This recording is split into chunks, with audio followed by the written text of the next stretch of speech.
அனைவரும் அறிந்தது அழகிய உறவது அக்காதான். மனமது சொன்னது அவளும் நமக்கொரு அம்மாதான்.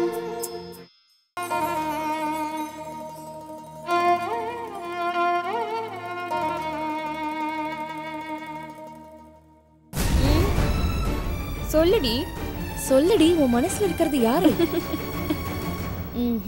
சொல்ல மாட்டேன்.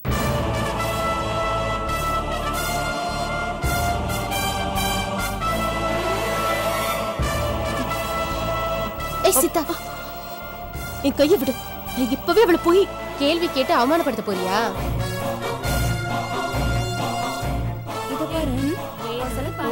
பார்த்தால அவ என்ன பண்ணிட்டு இருக்கானு? அதுக்காக அவ ஃப்ரெண்ட்ஸோட இருக்கும்போது கேட்டா நல்லா இருக்குமா? அது உனக்கு தானே அசிங்கம். இங்க பாரு, இதுல எதுவும் ப்ராப்ளம் இல்ல போல இருக்கு. ஆத்திரப்பட்டு ஒன்னும் ஆக போறது இல்ல. பொறுமையா வீட்டுல வச்சு கேளு, புரியுதா?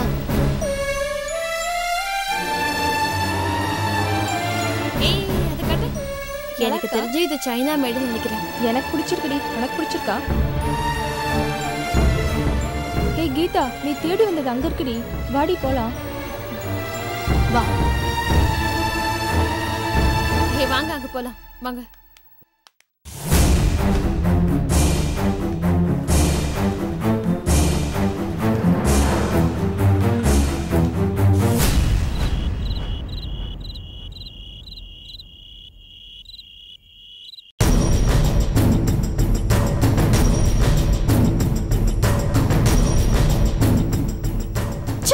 நான் கொஞ்சம் கூட எதிர்பார்க்கல. எனக்கு எப்படி இருந்துச்சு தெரியுமா? அங்கேயே வச்சு கீதா கிட்ட எல்லா விவரத்தையும் கேட்கணும்னு நினைச்சேன். ஆனா மாலதி தடுத்துட்டா. இல்லனா ஏமா அவளுக்கு இதெல்லாம் தேவையாமா? என்ன தைரியம் அவளுக்கு? நான் முன்னாடியே பயந்தேன். அவ ஃப்ரெண்ட்ஸ் எல்லாம் ஒரு மாதிரியா இருக்காங்களேன்னு பயந்தேன். நான் பயந்த மாதிரியே ஆயிடுச்சு. அவங்க எல்லாம் சேர்ந்துதான் என் தங்கச்சி இந்த மாதிரி கெடுத்திருக்காளுங்க. அவளுங்க நல்லாவே இருக்க மாட்டாளுங்க. என் வயிற்றுல அவங்கள சும்மா விடாது. அம்மா, ஏன் இவ்ளோ வேகம் உனக்கு? நடந்த விஷயத்த சொல்லிட்டேல்ல. கீதா வரட்டும், நாங்க அவகிட்ட பேசிக்கிறோம். அம்மா, நீங்க கரெக்டா பேசணும். அப்பா, நீங்களும் தான். வந்துட்டா.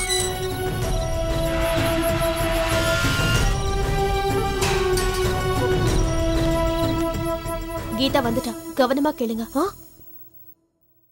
மா, ரொம்ப தலைவலிக்குது. கொஞ்சம் காஃபி போட்டு கொடுங்களேன். தலைவலியா? நீ என்ன ஊரா சுத்திட்டு வர தலைவலிக்கிறதுக்கு? நான் எதுக்குமா ஊர் சுத்த போறேன்? காலேஜ்ல இருந்து தான் வரேன். நாள் முழுக்க படிச்சதுல தலை வலிக்குது, புரியுதா?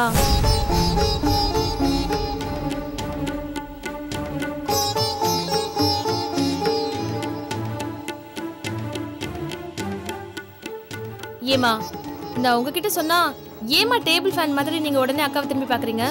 முதல்ல காஃபி போட்டு கொடுங்கம்மா, தலை வலிக்குது. ஏமா கீதா, நீ காலேஜ்ல இருந்து தான் வரியா? இது என்னப்பா கேள்வி? நான் காலேஜ்ல இருந்து தான் வரேன். இல்ல, உன்னை சீதா தானே காலேஜ்ல இருந்து கூப்பிட்டு வருவா? அவளை கூப்பிட வர வேணான்னு ஃபோன் பண்ணி சொன்னியாமே, என்ன விஷயமா? எங்கேயாச்சும் வெளியே போனியா? வெளியில எதுக்குப்பா போகணும்? படிக்கிறதுக்கே நேரம் இல்லப்பா. இதுல ஊர் சுத்தத்துக்கு டைம் எங்க இருக்கு சொல்லுங்க? அக்கா பாவம் எவ்வளவு வேலை செய்யறா. அவளுக்கு இன்னைக்கு ஒரு நாள் ரெஸ்ட் கொடுக்கலாமே தான் என்ன கூப்பிட வர வேண்டான்னு சொன்னேன். அப்படின்னா நீ காலேஜ்லயே தான் இருந்த, வெளியே எங்கேயும் போல. என்ன எல்லாரும் ஒரு மாதிரியே கேக்குறீங்க? ஒரு மாதிரியாவும் இல்ல, ரெண்டு மாதிரியாவும் இல்ல, நேரடியாவே கேக்குறேன். இன்னைக்கு உன்ன உன் அக்கா சீதா கிஃப்ட் ஷாப்ல பாத்திருக்கா.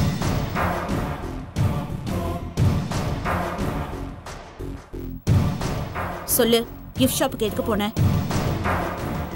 சும்மா ஃப்ரெண்ட்ஸுங்க கூப்பிட்டாங்க போன எல்லாம் போய் சொல்லக்கூடாது. உண்மையை சொல்லுடி. அப்போ நான் சொல்ல போறது பொய்ன்னு நான் சொல்லாமலே முடிவு பண்ணிட்டீங்கல்ல? பேச்சு மாத்தாத, விஷயத்த சொல்லு. கிஃப்ட் ஷாப்புக்கு எதுக்கு போன? எதுக்கு போவாங்க? கிஃப்ட் வாங்க தான் போனேன்.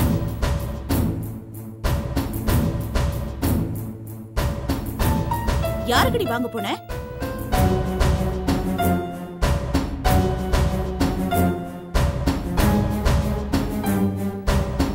கேக்குறல்ல, சொல்லு. யாருக்கு குடுக்கறதுக்கு கிஃப்ட் வாங்க போன? கண்டிப்பா சொல்லணுமாமா? நீ சொல்லிதான் ஆகணும். சொல்றேன். நான் என் மனசுக்கு பிடிச்சவங்களுக்கு பிரசன்ட் பண்றதுக்காக கிஃப்ட் வாங்க போனேன்.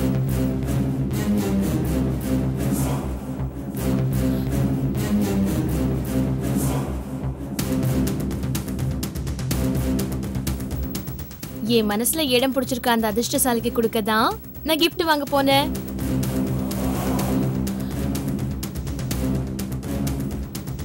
விளக்கம் போதுமா? இப்போவாது எனக்கு காஃபி கிடைக்குமா? கேட்டிங்களாமா? இவ சொன்னது கேட்டிங்களா? நான் சொன்னப்ப நம்ப மாட்டேன்னு சொன்னீங்கல்ல, இப்ப கேட்டிங்களா? இவ வாயாலே சொல்லிட்டா. ஏடி இப்படி சொல்ல உனக்கு வெக்கமா இல்ல? இப்படி மனச கண்டபடி அலைய விடுறதுக்கா நான் உன்னை காலேஜுக்கு படிக்க அனுப்புறேன். உன்னை அந்த கிஃப்ட் ஷாப்ல பார்த்தப்போ எனக்கு எப்படி இருந்துச்சு தெரியுமா? சொல்லு, உன் மனசுல இருக்கிறது யாரு? உன் மனசுக்கு பிடிச்சது யாரு? அதிர்ஷ்டசாலின்னு சொன்னீங்க. யார் அந்த அதிர்ஷ்டசாலி? சொல்லுடி, சொல்லு. அந்த அதிர்ஷ்டசாலியே நீதான்க்கா.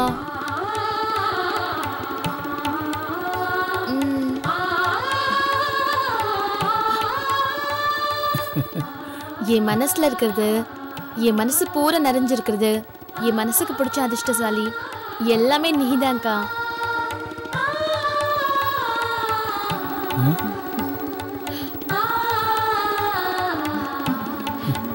என் ஃப்ரெண்ட்ஸ் எல்லாரும் அவங்க மனசுல இருக்கவங்களுக்காகவும் அவங்களுக்கு பிடிச்ச கிஃப்டை வாங்கணுங்கிறதுக்காகவும் அந்த கிஃப்ட் ஷாப் போனாங்க.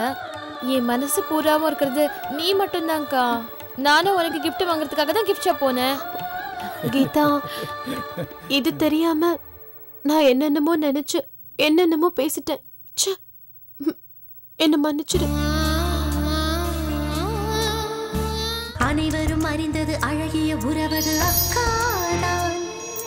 மனமது சொன்னது அவளும் நமக்கொரு அம்மாதான். அனைவரும் அறிந்தது அழகிய உறவது அக்காதான். மனமது சொன்னது அவளும் நமக்கொரு அம்மாதான்.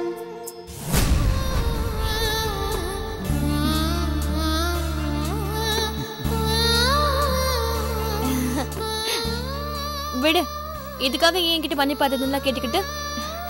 என் மனசுல உன் மேல இருக்க அன்பு, அதுக்கப்புறம் படிப்பு மேல இருக்க காதல், இதை தவிர வேற எந்த நினைப்பும் இல்லவே இல்லக்கா. Thanks Geetha, thanks. அந்த கிஃப்ட வாங்கி உன்கிட்ட சஸ்பென்ஸா கொடுக்கணும்னு நினைச்சேன். ஆனா உனக்கு முன்னாடியே தெரிஞ்சு போச்சு. சரி பரவாயில்ல. உனக்காக நான் என்ன கிஃப்ட் வாங்கியிருக்கேன் தெரியுமா? கண்ணு மூடு.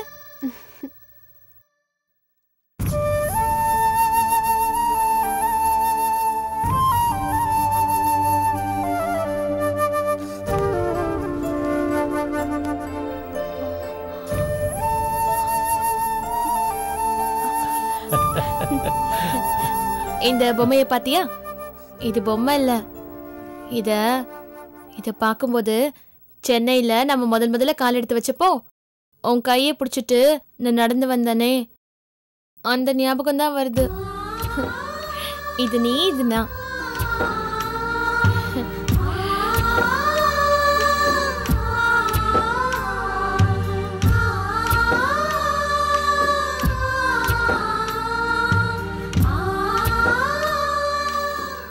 அது மட்டும் இல்லக்கா, என்னன்னைக்கும் நான் உன் கையை பிடிச்சிட்டு தான் நடப்பேன்னு சொல்ற மாதிரி இந்த கிஃப்ட நான் உனக்காக வாங்கினேன். நல்லா இருக்காக்கா? நல்லா இருக்கு கீதா, ரொம்ப நல்லா இருக்கு. சீதா, உன் தங்கச்சி மனசுல யாரோ இருக்காங்களாமே, அது யாரு என்னன்னு விசாரிச்சியா? படிக்கிற வயசுல இவளுக்கு இதெல்லாம் தேவையான்னு கேட்டியா? ஒழுங்கா உன் படிப்பை கவனின்னு சத்தம் போட்டியா? பாத்தியா சீதா, உன் தங்கச்சி கீதா மனசுல இவ இல்லையா? பொறாமைய பாரு. என்னங்க?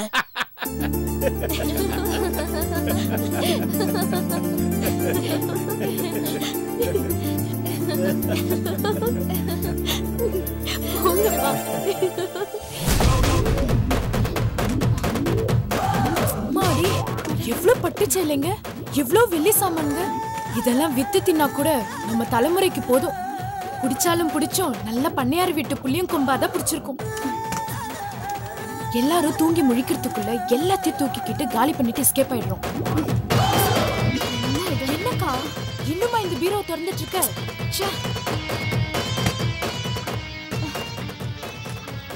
என்னக்கா பண்ற? ஒரு சாதாரண பீரோ இது உன்னால திறக்க முடியலையா? என்னடி இது? இந்த பீரோ பயங்கர ட்ரபிள் பண்ணிட்டு இருக்கு. நீயே இப்படி சொன்ன எப்படிக்கா? எப்பேற்பட்ட பீரோவானாலும் திறந்துருவ, உன்னாலே முடியலையா?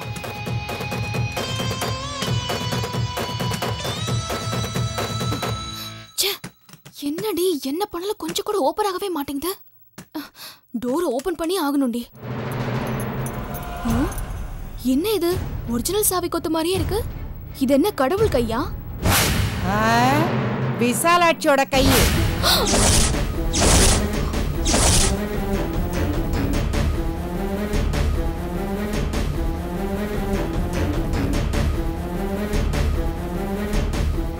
எதுக்கு கள்ள சாவியை போட்டு நோண்டிட்டு இருக்கீங்க? இந்தாங்க ஒரிஜினல் சாவியே குடுக்கறேன். பீரோ தரங்க. இல்லம்மா சும்மாதான். இல்லம்மா இவதான். நாங்க இல்ல நீங்க. ஏய் வளராதீங்க. உங்களுக்கு ஒரிஜினல் சாவி தானே வேணும், குடுக்கறேன். பீரோ தரங்க. அம்மா வேணாமா. வேணாமா, சும்மா பொழுதுபோக்குக்காக. வாய மூடுங்க. பொழுதுபோக்கா? மூட்டை மூட்டையா பட்டு புடவையும் வெள்ளி சாமான்களையும் கட்டி வச்சுட்டு இங்க கள்ளச்சாவி போட்டு பீரோ திறக்கறீங்க. இது உங்களுக்கு பொழுதுபோக்கா? இதெல்லாம் கேட்கறதுக்கு நான் என்ன முட்டாள் நினைச்சீங்களா? களவாணிச்சிருக்கீங்களா? நாங்க தூங்குற நேரமா பார்த்து எல்லாத்தையும் களவாடிட்டு ஓடிடலான்னு பாத்தீங்கல்ல? என்ன என்ன முழிக்கிறீங்க? உங்க திருட்டுத்தனம் தெரிஞ்சு போச்சுன்னா இந்த வீட்டுல இருந்த ஒவ்வொருத்தரையும் நாம தினம் தினம் ஏமாத்திட்டு இருந்தோமே, இன்னைக்கு கையும் களவுமா பிடிபட்டுட்டோமேன்னு முழிக்கிறீங்களா? ஏய், நீங்க இந்த வீட்டுக்குள்ள வரும்போதே எனக்கு தெரியும்டி, நீங்க 2 பேரும் நான் பெத்த பொண்ணுங்க இல்லன்னு. ஏண்டி 10 மாசம் சுமந்து பெத்த பிள்ளைங்கள எனக்கு தெரியாதா? களவாணிச்சிருக்கீங்களா? உங்க 2 பேரையும் கையும் களவுமா பிடிக்கணுங்கிறதுக்காக தான் நான் இத்தனை நாளா ஒண்ணும் தெரியாத அம்மாவா நடிச்சுக்கிட்டு இருந்தேன். இப்ப மாட்டிக்கிட்டீங்கல்ல, இப்ப உங்களை என்ன பண்ணலாம்? போலீஸ்ல ஒப்படைச்சு உங்க முதுகு தோலை உரிக்க சொல்லலாமா?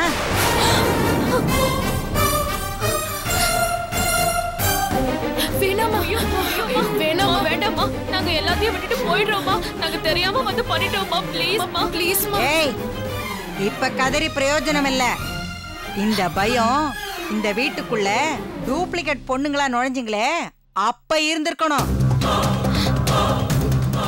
இனிமே நீங்க கதறினாலும் சரி கத்துனாலும் சரி நான் உங்களை மன்னிக்கிறதா இல்ல. ஊர்ல எல்லாம் களவாணித்தனம் பண்றவங்களுக்கு என்ன தண்டனை கொடுப்பாங்களோ அதே தண்டனையை நான் உங்களுக்கு கொடுப்பேன். வேணாமா, மன்னிச்சு விட்டுருங்கம்மா. அம்மா, நாங்க கண்படாத தூரத்துக்கு ஓடி போயிடுறோமா. முடியாதுரி. ஆள் மாறாட்டம் பண்ணி கொள்ளையடிச்ச உங்களை என்னால மன்னிக்க முடியாது. உங்களுக்கு நான் தண்டனை கொடுத்தே தீருவேன். உங்க 2 பேருக்கு மொட்டை அடிச்சு கரும்புள்ளி செம்புள்ளி குத்தி கழுத மேல உட்கார வச்சு அப்படியே ஊர்வலமா போலீஸ் ஸ்டேஷன்ல கொண்டு போய் ஒப்படைப்பேன். எங்கடி ஓடுற? எங்கடி ஓடுவீங்க? உங்க 2 பேரும் இந்த ரூம்குள்ள அடைச்சு வச்சு போன் பண்ணி போலீஸ கூப்பிடுறேன். ஏய், என்ன மது, என்னாச்சு உனக்கு?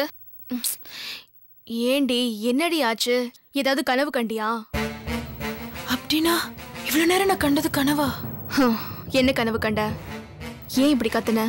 நாம 2 பேரும் அந்த விசாலட்சி அம்மா கிட்ட மாட்டிக்கிட்ட மாதிரி கனவு கண்டேன்க்கா. கனவு தானே, சரி விடு, அதெல்லாம் பலிக்கவா போகுது? அப்படிலாம் அசால்ட்டா விட்டுற முடியாதுக்கா. ஏற்கனவே அந்த அம்பர்லா தலையன் சந்தேகன்ற பேர்ல பெரிய பிரச்சனை பண்ணிட்டான். டிஎன்ஏ டெஸ்ட்டுக்கு போற அளவுக்கு ஆளாக்கிட்டோம். கண்டிப்பா அந்த ரிசல்ட்ல நம்ம டூப்ளிகேட்னு உறுதியா தெரிஞ்சிரும். அதுக்கப்புறம் நம்ம மாட்டிப்போம்க்கா. ஜெயிலுக்கு போய் கம்பி எண்ணுவோம். அதுக்கு முன்னாடி கையில கிடைக்கிறத சுருட்டிட்டு எஸ்கேப் ஆயிடலாம்க்கா. ஏன் இப்படி பயந்து சாவற? டிஎன்ஏ டெஸ்ட்னு இன்னைக்கேவா வரப்போகுது? அதுக்குள்ள என்னென்னமோ பண்ணிடலாம். இல்லக்கா, எனக்கு பயமா இருக்குக்கா. இங்க பாரு, சாக துணிஞ்சவனுக்கு கடல் கூட முழங்கால் அளவுக்கு தானே பெரியவங்க சொல்லிருக்காங்க. அதனால நீ தைரியமா இருடி. எந்த நேரத்திலயும் நாம தைரியத்தை மட்டும் விட்டு கொடுத்துட கூடாது. ஓகே? எப்பேற்பட்ட சூழ்நிலை வந்தாலும் நாம தைரியமா நின்னோன்னு வெயி, அந்த சூழ்நிலை நமக்கு சாதகமா ஆயிடும். புரியுதா? இங்க பாரு, எந்த ஒரு காரியத்திலயும் இறங்குறதுக்கு முன்னாடி தான் யோசிக்கணும். இறங்குனதுக்கு அப்புறம் யோசிக்க கூடாது. நினைச்சது முடிச்சதுக்கு அப்புறம் தான் கிளம்பணும்.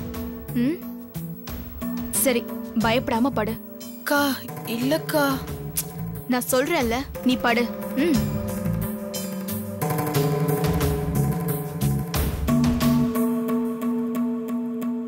அனைவரும் அறிந்தது அழகிய உறவது அக்காதான்.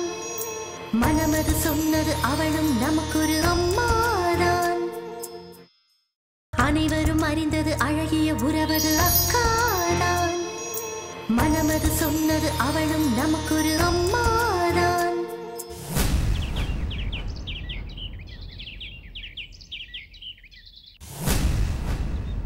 ஓட்ட வண்டியெல்லாம் கொடுத்து என் உயிரை வாங்குறானுங்க. ஆதி காலத்து வண்டி மாதிரி இருக்கு.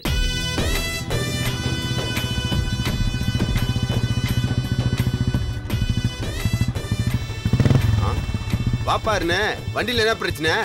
ஸ்லோ ஸ்பீடை கொஞ்சம் அட்ஜஸ்ட் பண்ணணும்ண்ணே. அட்ஜஸ்ட் என்ன பண்ணி தரேன், இறங்க.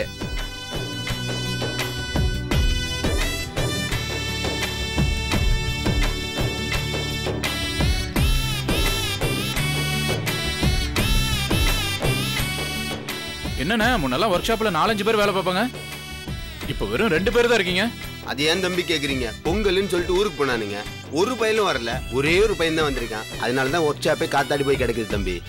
இதுக்கெல்லாம் சோர்ந்து போகாதீங்கண்ணா, சீக்கிரமே வேற ஆளுங்களை போட்டு தொழில சுறுசுறுப்பா பண்ணுங்க. அதுக்கு தான்பா ஒரு நல்ல பையலா பார்த்து தேடிட்டு இருக்கேன். ஒரு பையலும் சிக்க மாட்டேன். ஏய், நீ இன்னும் போலியா?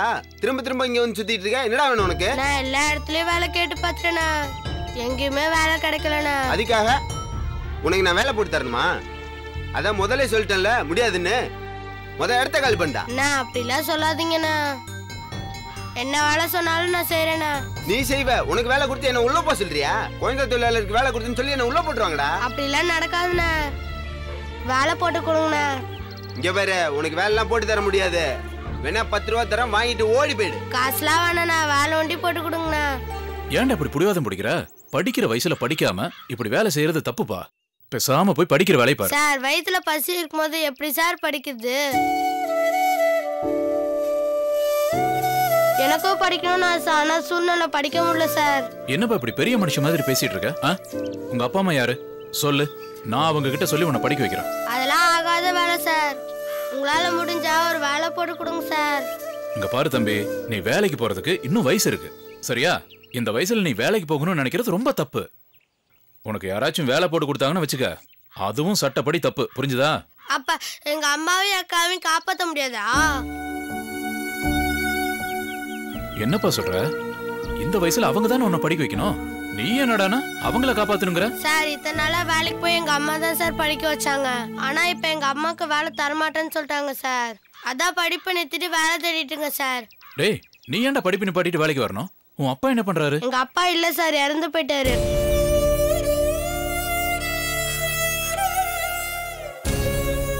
சார், இப்போதைக்கு என் குடும்பத்துல நான் வேலைக்கு போனாதான் சார் சாப்பிட முடியும். அதான் சார் வேலை தேடிட்டு இருக்கேன். சரி, முதல்ல வண்டியில இருப்பா. ஏதாச்சும் வேலையில சேர்த்து விட போறீங்களா சார்? முதல்ல ஏறா சொல்றேன். ஏய், போடா போடா, கூப்பிடுறாங்கல்ல. ஏறா, உட்காருப்பா. அண்ணா, எவ்வளவு தம்பி? நமக்குள்ள போய் காசு கிசுன்னு போங்க. நீங்க வேற எவ்வளவு நல்லா செய்றீங்க. போங்க தம்பி, போங்க. வரண்ணா. ஏப்பா, அந்த 16 ஸ்பேனர் ரெடி. போலாமடா.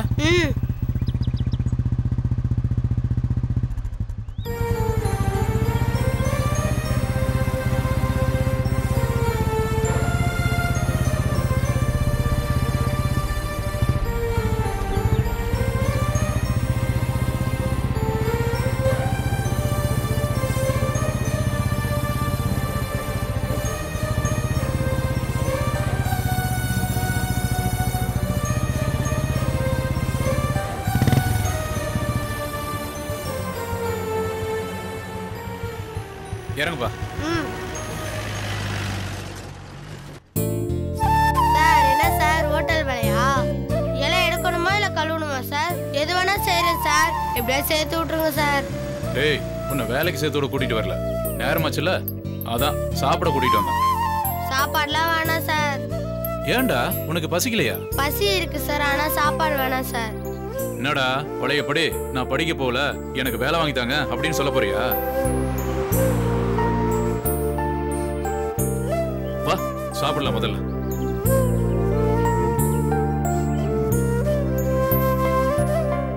டேய் ஏன்டா தயங்குற? வாடா முதல்ல வீட்ல அம்மா சாப்பிடலாம். கலா சாப்பிடாம இருப்பாங்க, நான் எப்படி சார் சாப்பிடுறது? நீங்க வேணா போய் சாப்பிடுங்க சார், நான் இங்கே வெயிட் பண்றேன். சரி அப்ப நான் ஒண்ணு பண்றேன். உனக்கு, உங்க அம்மாவுக்கு, உங்க அக்காவுக்கு எல்லாருக்கும் நான் பார்சல் வாங்கிட்டு வரேன். நீங்க எல்லாம் வீட்டுல சாப்பிடுங்க, சரியா? இங்கேயே வந்துடுறேன்.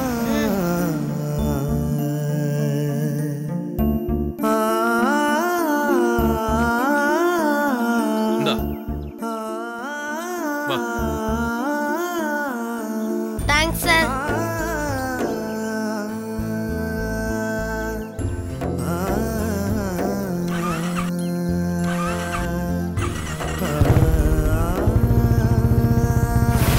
சார் இந்த வீடு தான் சார். ரொம்ப தேங்க்ஸ் சார். டேய் அதான் சாப்பாடு பார்சல் வாங்கும்போது நிறைய தேங்க்ஸ் சொல்லிட்டியே. இந்த தேங்க்ஸ் எதுக்கு? வீட்ல வந்து டிராப் பண்ணதுக்கா? இந்த தேங்க்ஸ் உங்க அட்வைஸுக்கு சார். நீங்க சொன்ன மாதிரி என்ன கஷ்டம் வந்தாலும் நான் என் படிப்பை விட மாட்டேன் சார். இந்த வயசுல படிப்பு தான் வேணும்னு நல்லா புரிஞ்சுக்கிட்டேன் சார். அதுக்கு தான் சார் இப்ப தேங்க்ஸ் சொன்னேன். இங்க பாரு, இத வெறும் வாய் வார்த்தையோட விட்டுற கூடாது, செயல்லையும் காட்டணும், சரியா? சரி சார். வரேன். சார் என்னப்பா? இந்த சாப்பாடோட போனா எங்க அம்மா நம்ப மாட்டாங்க சார். நம்ப மாட்டாங்களா? ஏன்? இன்னைக்கு தானே வேலைக்கு போனேன், அதுக்குள்ளே இதை வாங்க எப்படி காசு வந்துச்சுன்னு கேட்பாங்க சார். கலாவில இருந்து காசை திருடி சாப்பாடு வாங்கினேன்னு எங்க அம்மா அடிப்பாங்க சார். அப்படியெல்லாம் நடக்காது. வா உங்க அம்மா கிட்ட நான் சொல்றேன். மறுபடியும் தேங்க்ஸ் சார். வா. மா, அம்மா, அம்மா. இதோ வந்துட்டேன்டா. வாப்பா, வந்துட்டியா?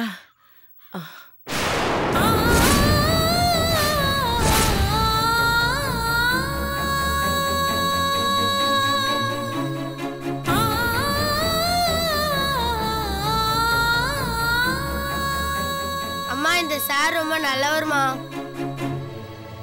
வேலை கேட்டு போன என்கிட்ட இனிமே படிக்க தான் செய்யணும்னு அட்வைஸ் பண்ணாருமா.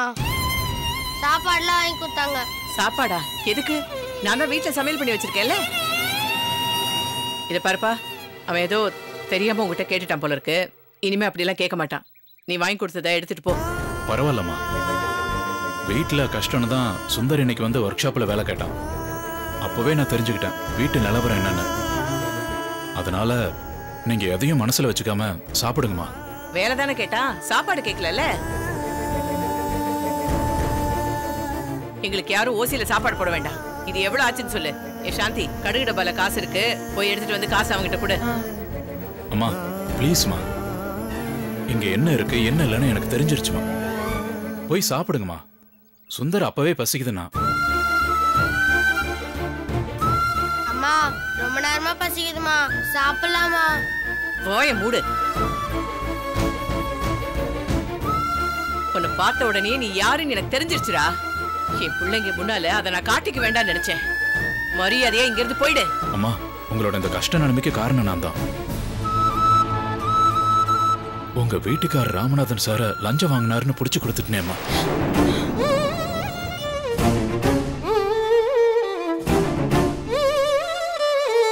நல்லவரான அவர் மேல தெரியாம வீண் பழி சுமத்தி மாட்டி விட்டோமா.